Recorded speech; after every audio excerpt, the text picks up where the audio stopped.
warahmatullahi wabarakatuh. Selamat pagi anak-anak. Gimana kabar kalian pada pagi hari ini? Semoga kalian dalam keadaan baik ya. Dan jangan lupa tetap menjaga protokol kesehatan dengan cara mencuci tangan, memakai masker, dan menjaga jarak supaya kita semua terhindar dari virus. Baik, sebelum memulai pembelajaran pada pagi hari ini, sebaiknya kita berdoa menurut agama dan kepercayaan masing-masing agar pembelajaran pada pagi hari ini dapat berjalan dengan lancar. Berdoa dimulai.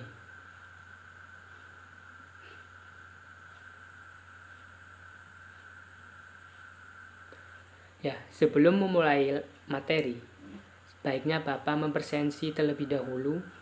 Jika Bapak memanggil nama kalian menjawab hadir ya. Merisa Nur Hidayah, Dani Saputra, Jovani. Baik, kalian hadir semua ya pada pagi hari ini. Nah, sebelumnya apakah kalian pernah membaca buku, menonton film, atau karya sastra lainnya? Oh, tentunya pernah dong. Nah, materi pembelajaran pada pagi hari ini berkaitan dengan itu semua, yaitu mengenai teks ulasan. Di sini ada yang mengetahui teks ulasan itu apa? Baik, jika belum, kita akan membahasnya secara bersama-sama. Itu mengenai teks ulasan. Apa sih teks ulasan itu? Teks ulasan adalah sebuah teks yang dihasilkan dari sebuah analisis terhadap berbagai hal sebagai pertimbangan sehingga menghadirkan penilaian yang objektif dan rasional dari teks ulasan tersebut. Teks ulasan memuat tanggapan, tinjauan, dan analisis terhadap buku, referensi, dan karya sastra seperti cerpen, novel, film, drama, dan yang lainnya. Nah, pengertian teks ulasan menurut para ahli. Yang pertama yaitu menurut tim Depdiknas 2008 halaman 124 menjelaskan bahwa ulasan adalah kupasan, tafsiran, atau komentar. Ulasan yang tertulis disebut teks ulasan. Yang kedua yaitu menurut Kosasih tahun 2014 halaman 203 menyatakan bahwa teks ulasan adalah teks yang di dalamnya terdapat sejumlah tafsiran, komentar, ataupun kupasan mengenai suatu objek tertentu. Dalam hal ini adalah pementasan drama atau teater. Yang ketiga yaitu menurut Pardiono tahun 2007 halaman 313 menyatakan bahwa teks ulasan adalah teks yang berisi pemberian kritik, evaluasi, atau melakukan review terhadap karya cipta intelektual.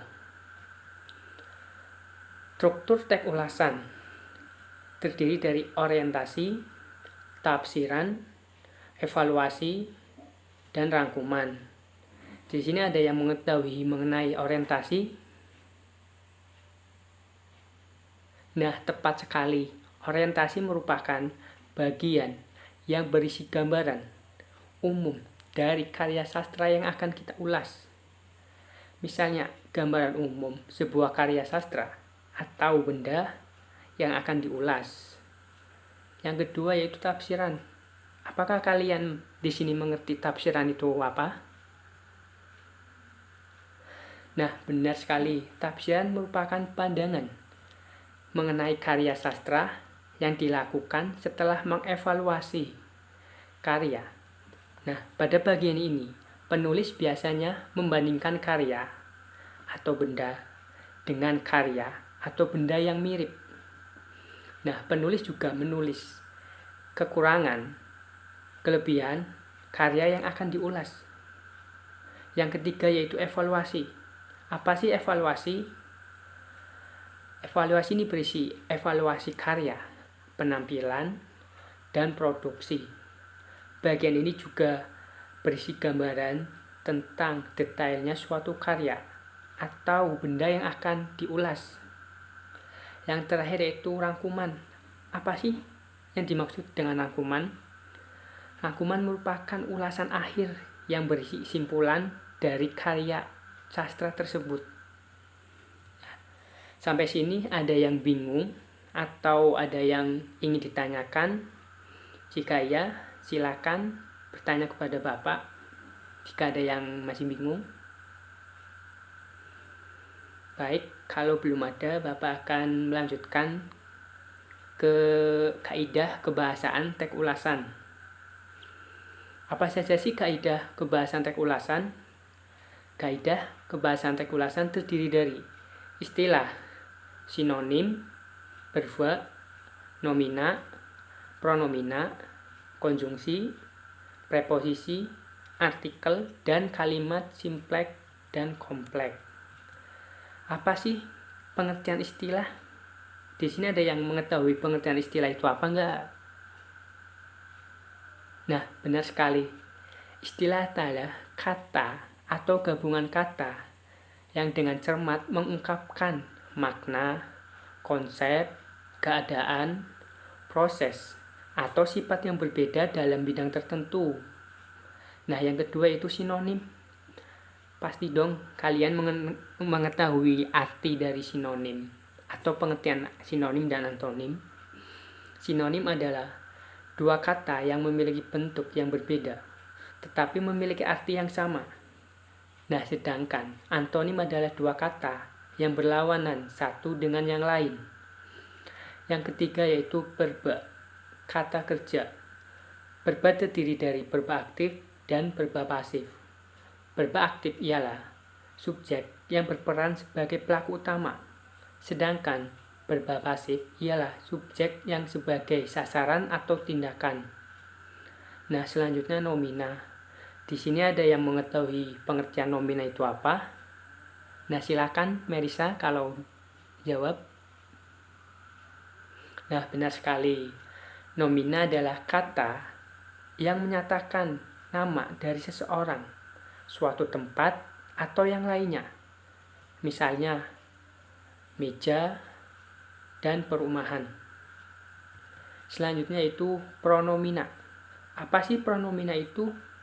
Pronomina merupakan kata ganti yang menggantikan nomina, seperti bapak, ibu, dan saudara. Selanjutnya konjungsi. Di sini ada yang mengetahui konjungsi?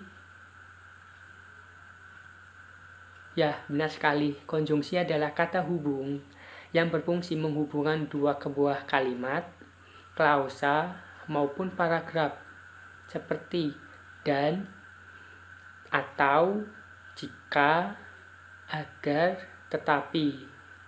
Selanjutnya yaitu preposisi. Preposisi adalah kata tugas yang berfungsi sebagai unsur pembentuk frasa preposisional, seperti ke, di, dari, pada. Nah, sampai sini ada yang masih bingung atau ada yang ingin ditanyakan? Baik, jika tidak, Bapak akan melanjutkan mengenai artikel, pengertian artikel. Apa sih artikel itu? Artikel merupakan kata tugas yang membatasi makna jumlah nomina.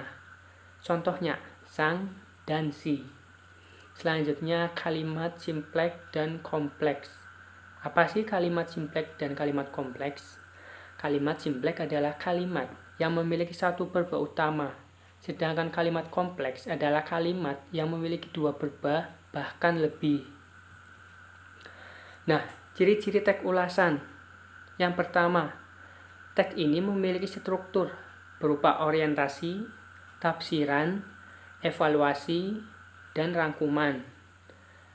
Yang kedua, teks ini berisi informasi yang menonjol terhadap unsur karya yang sedang diulas berdasarkan pandangan atau opini dari penulis terhadap suatu karya. Yang ketiga, memberikan sebuah opini berdasarkan fakta yang ada dalam karya tersebut. Yang terakhir yaitu nama lain dari teks ulasan adalah resensi. Baik, sampai sini ada yang ingin ditanyakan atau masih bingung? Jika ada, silakan langsung bertanya ke Bapak. Baik, jika belum, Bapak akan memberikan tugas untuk minggu depan mengenai teks ulasan. Untuk tugasnya nanti Bapak kirim lewat WhatsApp grup ya. Nanti dikumpulkan pada minggu depan. Baik, cukup sekian pembelajaran pada pagi hari ini. Kurang lebihnya Bapak memohon maaf. Terima kasih. Wassalamualaikum warahmatullahi wabarakatuh.